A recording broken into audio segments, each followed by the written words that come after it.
There is nothing better than fresh, warm bread and the smell of it through your house, and nothing more satisfying than making it yourself.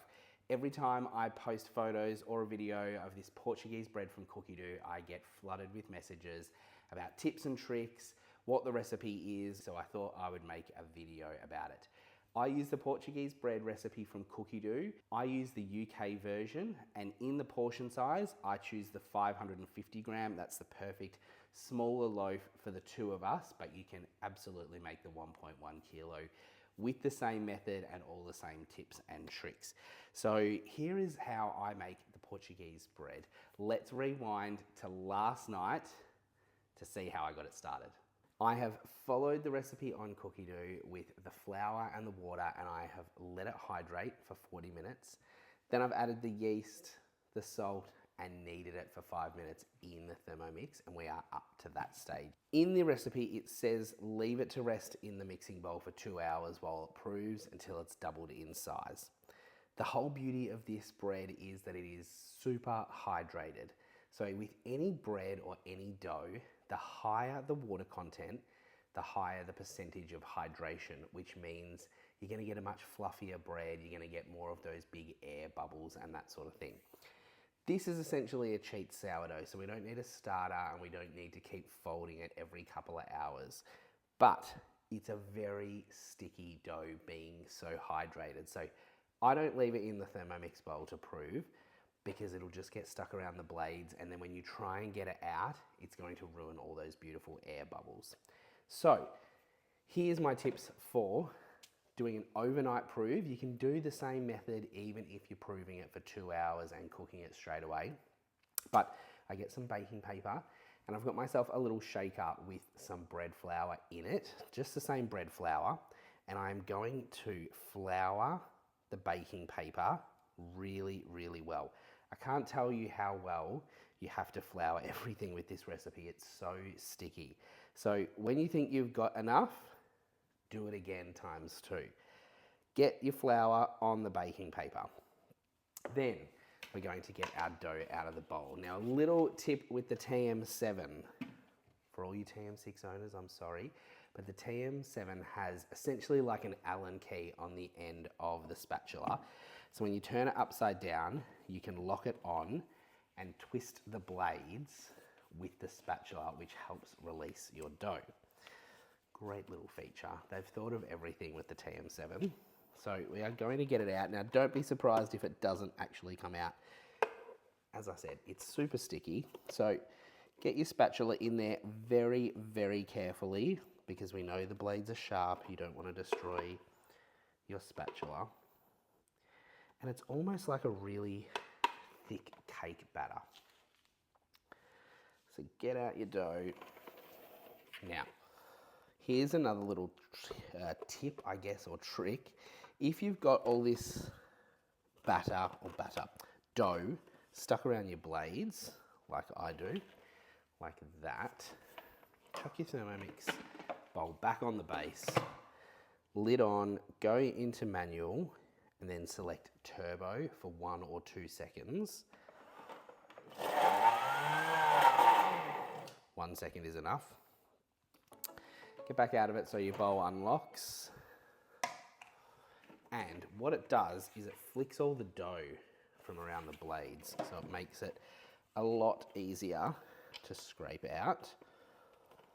Get as much as you can, but you don't have to be too precious about it. Okay, that's enough. Now, flour your dough. Remember, flour, flour, flour. Put heaps on. This will make your life so much easier. Don't use oil. We don't want to introduce any oil in this bread. Just flour. And then give it a little knead by hand. We've already kneaded it in the Thermomix, but you just want to bring it together to a nice, neat ball. And as you can see, even with all this flour, it still sticks. Okay. Like that. There we go. Okay. Again, flour the paper. Because it's going to rise in the fridge overnight, we don't want it to stick to the paper. And then we can set him down in the middle, and lots more flour. Now we're going to do the shaping and stuff in the morning once it's come out of the fridge. But another one of my tips that I shared recently about this was to use a bowl that's got an angled slope on the side. It just makes your life so much easier. So I thought I would explain because everyone's been asking me. So something like this has got really straight sides. When you try and slide it out or pour it out of the bowl, if you're not using the baking paper, it will fall onto itself from the bottom onto the side, and it will crush all the air out of it. When you've got a bowl that has sloped sides like this, you can easily pour it out and it slides out. Now, since that, I have discovered that you can just prove it on the baking paper, which is totally fine. So you can pop the baking paper in the bowl as such, fold it over. Now this serves a couple of purposes actually, because in the fridge, it actually gets a bit of condensation on the inside of the bowl, which is totally fine. What the baking paper does is it soaks it up and it absorbs that moisture, so it's not going to affect your bread. But then the paper is slightly damp, so when you go to cook it tomorrow, it creates steam in your cast iron Dutch oven, which gives you a beautiful crust. So it sort of works two ways. So with this said, some Glad wrap over it.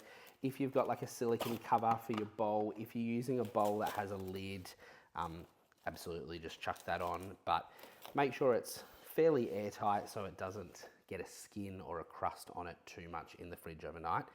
And this goes in the fridge overnight.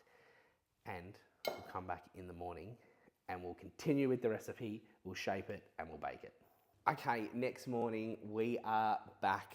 I've had my Portuguese bread dough proving in the fridge overnight. Now I took it out of the fridge, it's probably been about 2 hours now while I've been getting ready around the house, but minimum of about an hour. Take it out before you want to bake it, let it sort of come back to room temperature and prove a bit. That's when your yeast will activate. You'll get those big, beautiful, fluffy bubbles and air pockets in your bread because the yeast needs some warmth.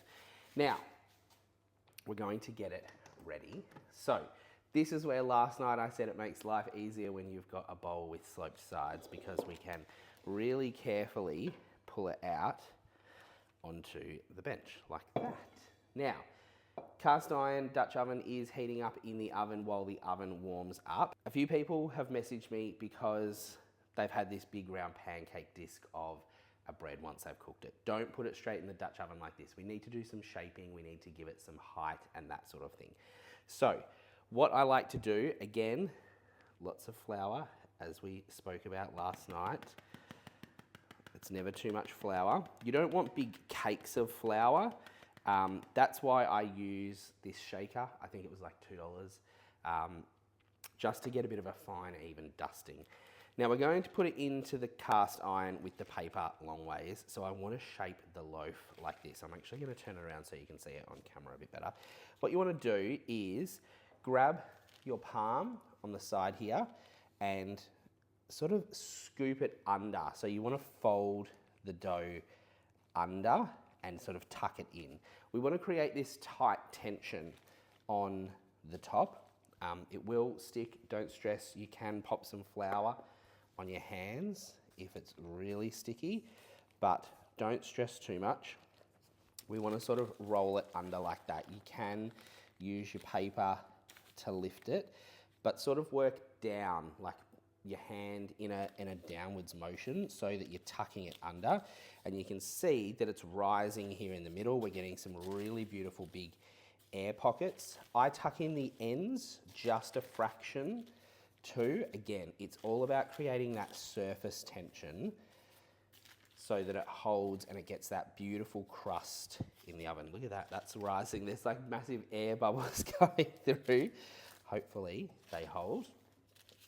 And then we can tuck it under like that. That's crazy how much that heat and that creating that tension is creating these beautiful big air pockets.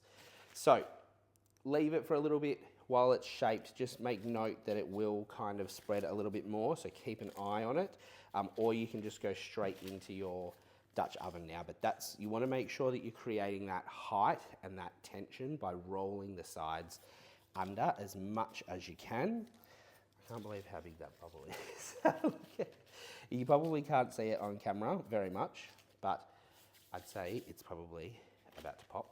Dutch oven is out. We want to very carefully lift it. I hold the paper really tight. You don't want to let it sort of crush itself too much. Pop it in there. We're going to grab a knife or a really sharp razor blade and give that a big slice across the top so that we've got that beautiful ear when it opens up and cooks. And then one final sprinkle of flour. Tuck our paper in, and we're going to place the lid on, and we do our first bake for about 17 minutes with the lid on. First 17-minute cook is finished with the lid on. Now, your times will vary based on your oven. I've got a very crappy old oven, doesn't even have temperatures on it, so if there's any appliance manufacturers out there that want to sponsor me, hit me up. But steam is going to be your best friend when it comes to baking, especially with bread, because it creates a nice crust. So if you've got a steam oven, use the steam setting. If you've got like steam bake or something, you can switch it to that once you take the lid off.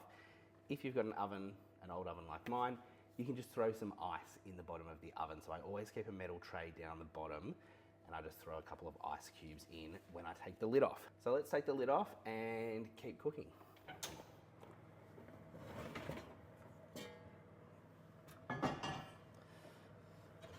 At this stage, you'll have quite a blonde sort of loaf of bread. That's totally fine. That is the bread baking. So grab your ice cubes, throw them in. Down the bottom, it creates some steam. Shut the door quickly, and then we're going to bake for about another 17 or so minutes. Keep an eye on it until it's cooked with a nice, beautiful brown crust to your liking. All right, we have taken the Portuguese bread out of the oven. I've put the lid back on for dramatic effect. Let's have a look at this beautiful baby. Look at that. Perfect Portuguese bread. It's got a beautiful crust on it. Nice and brown. Look at that. Perfect, perfect, perfect, perfect.